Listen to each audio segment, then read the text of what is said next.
Bonjour à tout le monde. Alors dans cette vidéo, on continue notre tutoriel Python. Donc là, on est dans une playlist tuto Python pour le calcul scientifique, les maths, etc.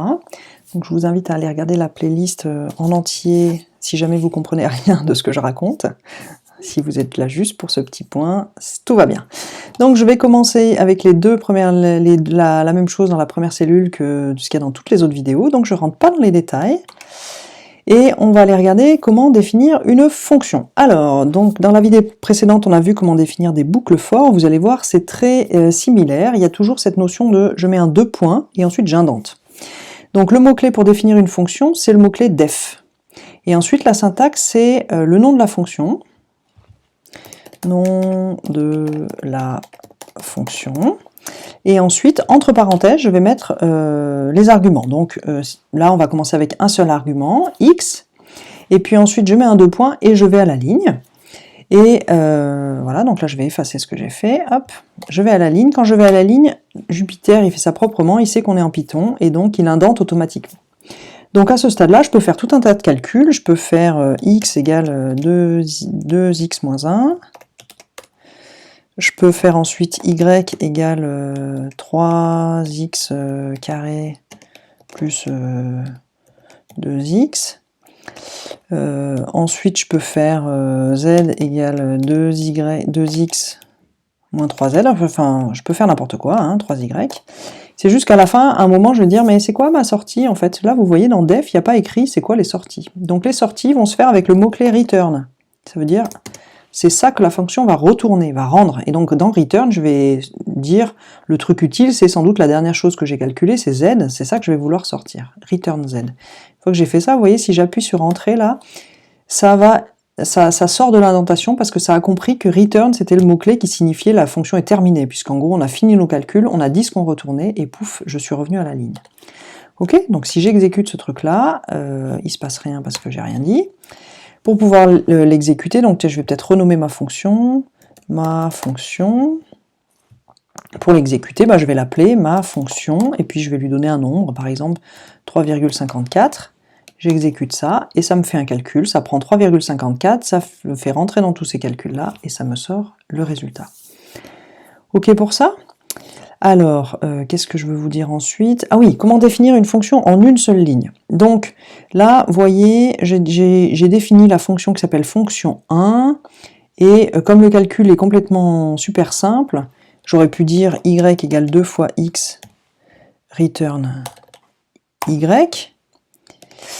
Ok, mais je peux mettre, dans return, j'ai le droit de mettre des calculs, je suis pas obligé juste de mettre une variable, donc je peux mettre directement return égale 2 fois x, et du coup pas avoir besoin de la ligne qui calcule y. Je peux mettre directement le retour, qu'est-ce que je veux calculer, et puis une fois que j'ai fait ça, je peux sortir de la fonction, faire calculer la fonction 1 en 4, et normalement, si tout va bien, je vais trouver 8.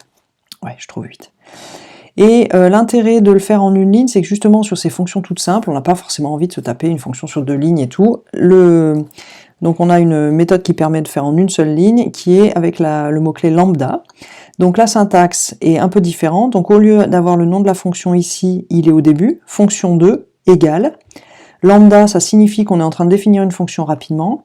X, c'est l'argument, c'est le truc qui est entre parenthèses ici, et ensuite je mets des deux points, je ne vais pas à la ligne, j'écris directement le truc qui est au niveau du return. Ok, et ça, si j'exécute, ça me fait la même chose, c'est bien la même fonction. Fonction 1 et fonction 2 sont identiques, ce sont les mêmes objets.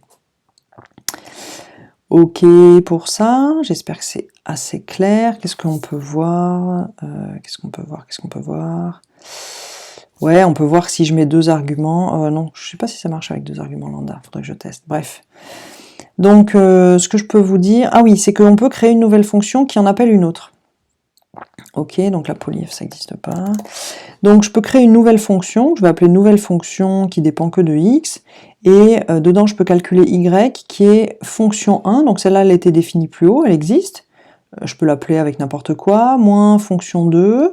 Fonction 2, je l'ai aussi définie, et puis ma fonction, je peux exécuter ce truc-là, et ça me fait effectivement un calcul, parce qu'en gros, à l'intérieur de cette nouvelle fonction, sont disponibles toutes les choses qui sont actuellement en mémoire dans mon notebook, dans mon truc. Donc le fait d'avoir défini les fonctions avant, font qu'elles vont se retrouver, il n'y a pas besoin de variables globales ou de choses bizarres comme ça, en fait. Les fonctions existent à cet endroit-là, dans le scope de Python, et donc on peut les utiliser, donc emboîter des fonctions successives, etc. Ok, un dernier truc que je voulais vous dire, oui, c'est on peut avoir plusieurs entrées et plusieurs sorties, donc je vais reprendre cette fonction, cette première fonction là. Donc là, return, je pouvais mettre, hop. Donc je peux avoir plusieurs entrées, je peux avoir x, y si je veux, et puis je peux calculer z en fonction de x, y, par exemple faire la somme, tiens, x plus y. Ok, donc ensuite si je veux l'exécuter, il faut que je lui donne 2 arguments, 3.5, et si j'exécute, ça me fait bien la somme des deux. Ok, maintenant je peux faire plusieurs entrées, je peux aussi faire plusieurs sorties, et plusieurs sorties, il suffit de retourner plusieurs choses. Si je retourne z et puis 2 fois z par exemple, j'aurai 2 sorties à ma fonction.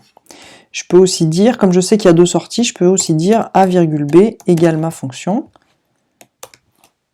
Et une fois que j'ai exécuté ça, je peux demander qu'est-ce que c'est A, qu'est-ce que c'est B, et il me dit A c'est ça, et puis B c'est ça. Ok, donc là je peux le faire là, A, B. Ok, ça c'est le truc, je peux l'effacer.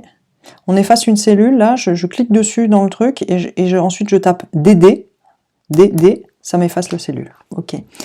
Donc voilà, je peux avoir donc plusieurs entrées, plusieurs sorties. Si je peux enlever une entrée si je veux, avoir z égale 4 fois x, enlever le y, et puis conserver plusieurs sorties. Là, je peux mettre z au carré, au cube même. Et puis, là, donc là, il râle parce que j'ai changé, j'ai mis qu'une seule entrée. Donc évidemment, je peux enlever ça. Et voilà, je peux avoir une entrée, plusieurs sorties, une sortie, plusieurs entrées, et toutes les combinaisons possibles. Voilà ce que je voulais vous dire. Pour les fonctions, je pense que j'ai à peu près fait le tour. J'espère que c'était assez clair pour vous. Voilà.